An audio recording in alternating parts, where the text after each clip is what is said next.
ইমানদারেরা, আমি কি তোমাদেরকে এমন একটা ব্যবসার কথা বলে দেব যে ব্যবসাটা করলে কাল কিয়ামতের ময়দানে কঠিন আযাব থেকে তোমরা রক্ষা পাবে।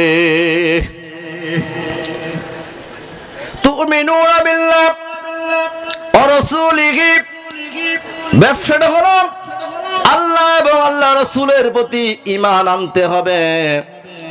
অতুজাহিদুনা ফি সাবিলিল্লাহ, আল্লাহ রাব্বুল আলামিনের রাস্তায় সংগ্রাম করা লাগবে, জিহাদ করা লাগবে।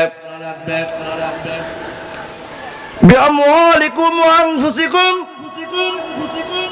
জিহাদ করার জন্য, সংগ্রাম করার জন্য দুইটা জিনিস লাগবে। একটা হলো মানুষের জান, আর একটা হলো মানুষের উপার্জিত সম্পদ।